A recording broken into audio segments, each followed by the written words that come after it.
Happy winter, everyone. So nice to see you here. As you can see, we got plenty of snow in upstate New York and very happy to be with you. Today, I'm going to share 6 different things that you can do to practice when you think there's nothing left to practice or when you don't know what to practice, because a lot of musicians get stuck. You get into one thing and then you sit down with your instrument every time and it's just the same thing. But in reality, there's so many ways to expand your musicianship. It's really infinite.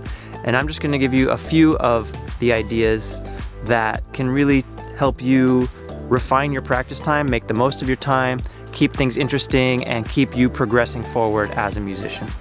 So the first thing is the most obvious, but it's also a place where a lot of people get stuck, and that's to practice the rudiments. The rudiments are the most basic techniques of the instrument. So, you know, playing your scales, your chords, your arpeggios, if you're a melodic instrument, playing your basic rhythms, your snare drum rudiments if you're a stick drummer, hand drum rudiments, playing the basic techniques, really refining all of the most basic patterns that are like standard across music education, especially in Western musical instruments.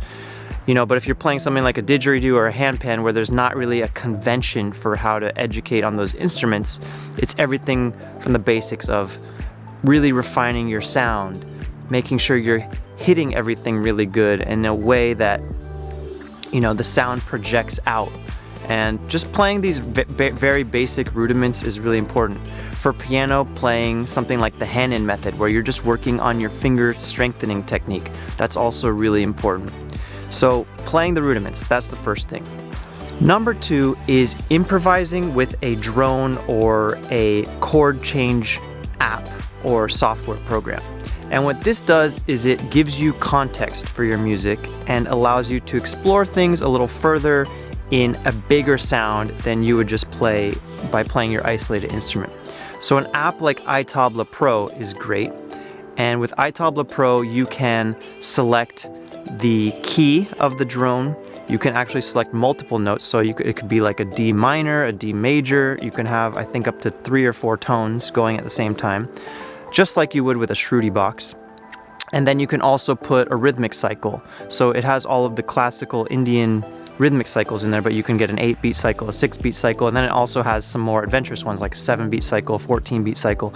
And if you can learn to just play along with this is great for a lot of the instruments that we use on Didge Project. Didgeridoo, I used to use iTabla Pro a lot. Handpan, which is in one central key center.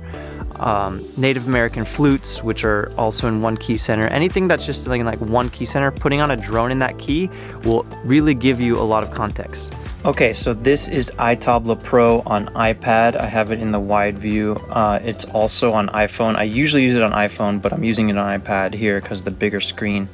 So as you can see at the top center, we have this E, which is our key. I can use the arrows to go up and down to change to different keys, and I'll show you what that sounds like in a second. In the middle here, left master and right tabla. Master will turn on the whole thing. Tabla is just the drum beat. For those of you who are not familiar with Indian classical music, tampura is the drone, tabla is the drum beat, surpeti is like extra melodic sounds. And then on the top right here, tampura, off, pa, ma, ni, you have when you turn it on, it's going to drone in the main key, which in this case would be C sharp, and then pa is the 5th.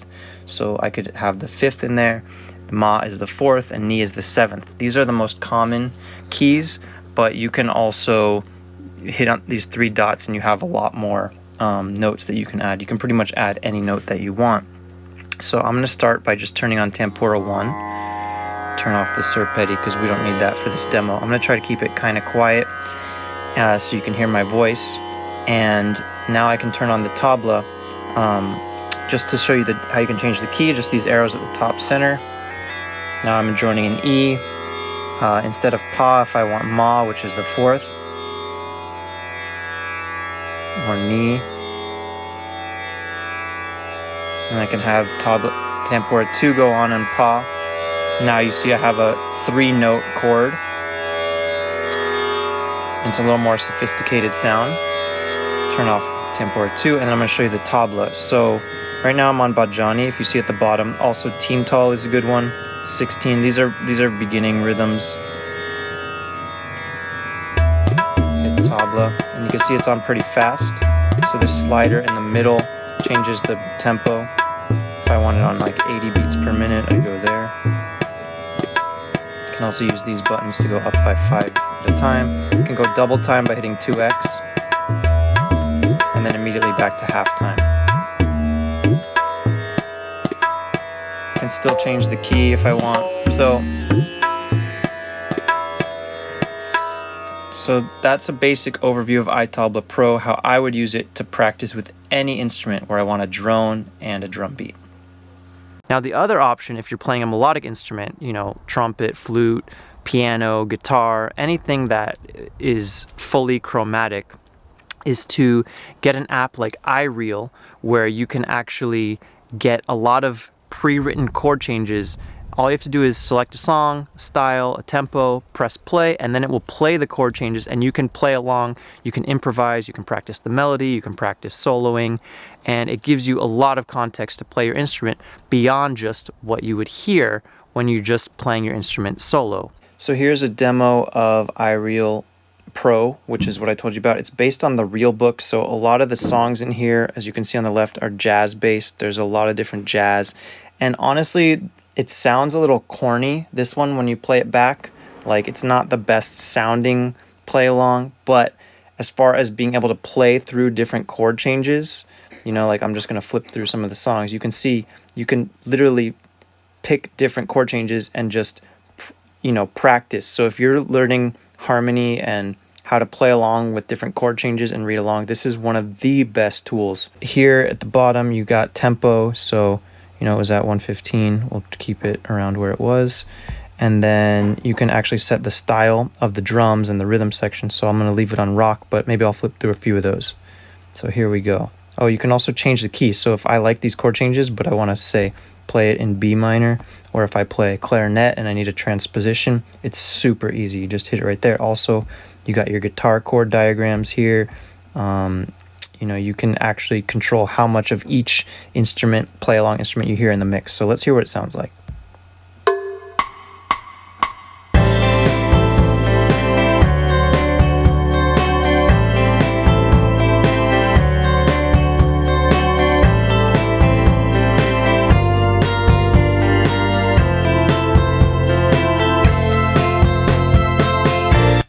So if you could see yourself benefiting from having basically a rhythm section that just plays the chords and plays a beat for you to play along with. If you're learning any pop songs, covers, jazz, rock, anything that you need to play along with, this app is perfect for that. Again, the sound quality is not the best because it sounds pretty electronic and cheesy, but for learning the songs, it's great. Let's try another style. Let's try this same song. Let's try virtual funk. Why not?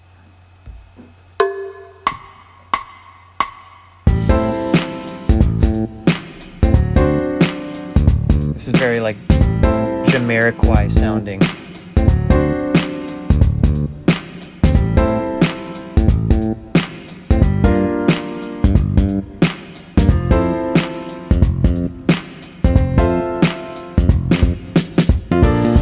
So this is something that when I was in music school studying jazz, I wish I had something like this. It was out there, but it wasn't so easy to get. All right, so here's an app called Drum Beats Plus, and it's just got tons of drum beats which you can put on. This is great for guitarists, pianists, anyone who wants to play. So it's got some really cool beats on here, and you can totally adjust the tempo, which I'll show you in a sec.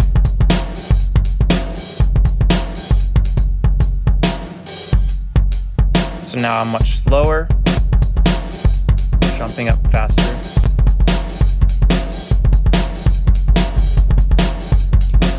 You can also change in the middle while you're playing and just switch the beat. These are like presets. So this is Brown Eyed Girl. Of course they call it Brown Eyed Curl because they don't want to have any copyright stuff going on. Let's try a few more. Might want to play with it slower, just to jam with something, you know.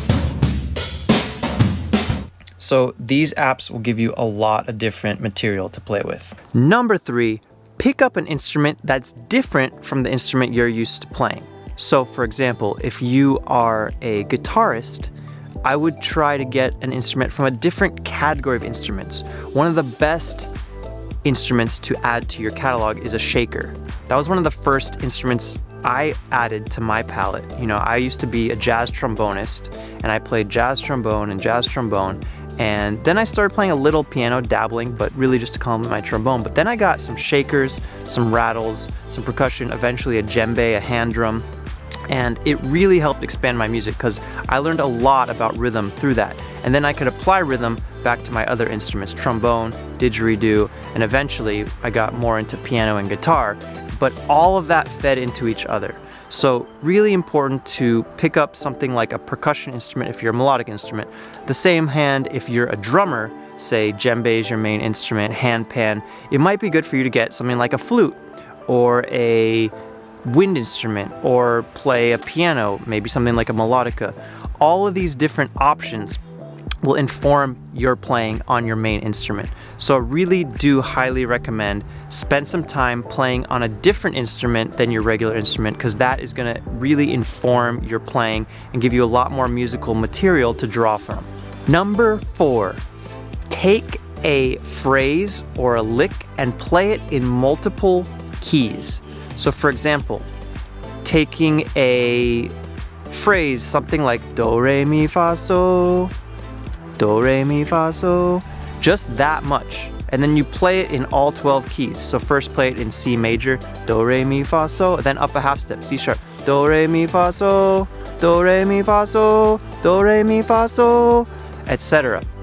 And that's like the most basic example. You can do this with something more interesting. You can actually do it like a whole song. Take a song that you like, try playing it in a different key. If you can play it in all 12 keys, if you're playing chromatic instruments, piano, guitar, trumpet, anything like that, that's going to be really, really helpful for you, because it's going to give you the facility to start seeing the connections, seeing the intervals, instead of just knowing that this note is C, E, G. You'll know, oh, it's 1, 3, 5 of the C chord. And then as you change it to a different key, you'll know intuitively, oh, instead of thinking I need to process the whole thing analytically, you just be like, oh, we're in B major now. What's 1, 3, 5 of B? And then you have the answer. You know how to play it in all the keys. Really, really helpful. Number 5, sit down and try to create a piece of music. Now, while it seems difficult if you've never written music, this might actually give you a lot of musical insight, and a lot of creative energy might flow. So, you know, sit with your instrument, play a lick that you like, maybe just something that you hear. Okay, then maybe another one. Put them together, see if you can compose a piece of music, and then if that's a melody, for example, maybe you're writing something on a handpan, on a trumpet, whatever it is, then try to complement it with, okay, how can I harmonize this? How can I put chords to this? And this really depends on your experience with music, if you play chordal instruments or not. Maybe you can give the melody to someone else to try to put some chords to. Whatever it is, try to create something and will keep you out of boredom and will keep your practice more interesting and give you something more to focus on. Number 6, transcribe melodies and music that you like.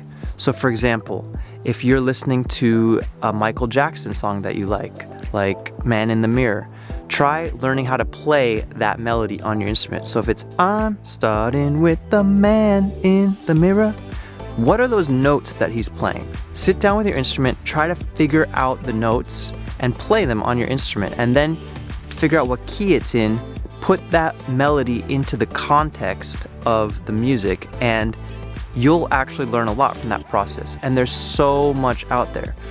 In jazz music, when we're studying, there's actually a lot of published transcriptions. So if I want to learn some Louis Armstrong trumpet solos, I can just Google Louis Armstrong trumpet transcriptions, and there's a lot out there.